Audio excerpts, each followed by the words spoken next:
O historiador é alguém que estuda as experiências das pessoas no passado. Como é que as pessoas viviam, como é que elas pensavam, como é que elas sentiam, tanto no passado mais perto da gente, quanto no passado mais longínquo. E talvez quanto mais longe, mais interessante é. Na verdade, é uma viagem como se fosse a um país desconhecido, porque ele tem uma série de informações, as informações dele, daquilo que ele traz em termos de formação intelectual, etc. Mas, ao mesmo tempo, ele tem que descobrir o que é aquela sociedade e tentar interpretar como ela funciona. Quando a gente tem, assim, pessoas que viveram há pouco tempo, é mais fácil. A gente pode perguntar, né? Pode perguntar para a avó, por exemplo, para o avô, como é que era no tempo deles, o que que eles faziam. Mas quando as pessoas já morreram, não estão mais aqui, como é que a gente fica sabendo? É da mesma maneira como a gente tem, às vezes, guardado na nossa casa. A gente tem fotografia da família, a gente tem... A mãe guarda, às vezes, o sapatinho, né? Enfim, essas coisas todas que fizeram parte da vida de alguém, os textos que foram escritos, os documentos de identidade, os objetos, hoje em dia a gente tem câmera, pode gravar. É através desses elementos, né, dessas coisas materiais ou imateriais, que a gente aprende como é que as pessoas eram, como é que elas viviam, o que elas queriam, como elas brincavam e assim por diante.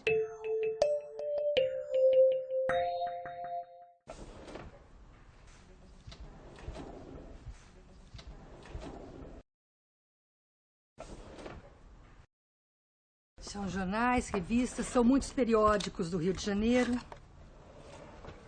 Nós nem temos o suporte em papel. Muitas vezes a gente só tem o microfilme mesmo.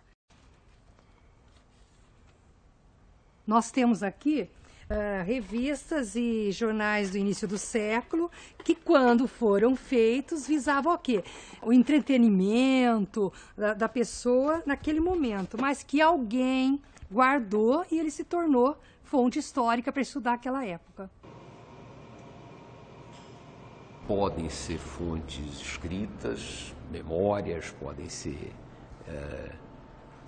fontes oficiais, podem ser até às vezes são fontes que não são puramente numéricas, por exemplo, estatísticas. Fontes também são fotografias, quadros, filmes, cartazes, enfim, praticamente tudo pode servir como fonte.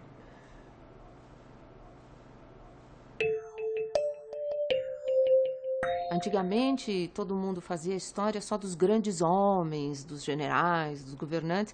Então, eram esses os documentos e os textos que eles deixaram, né? A caneta, que era importante, que Dom Pedro II usou. Com o passar do tempo, se tornou muito mais importante dar conta daqueles que não necessariamente figuraram como...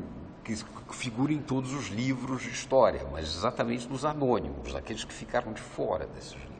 Com os escravos, com os indígenas, com os operários, enfim, com aqueles que, de certa forma, constituem em diferentes momentos, marginalizados. Essas fotos, elas são muito interessantes. Quem fez foi um historiador norte-americano que se chama Stanley Stein. Ele estudou uma fazenda de café no século XIX. Então, ele registrou.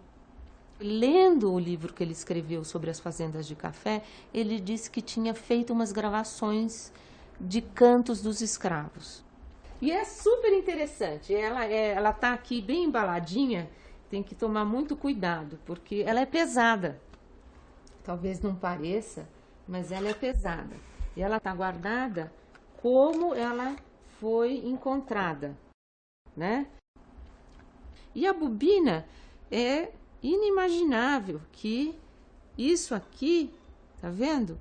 Contenha os sons, né? Mas era assim que se gravavam os sons naquele período, né? Ela está toda embaladinha para conservar, tá vendo? E ela está aqui.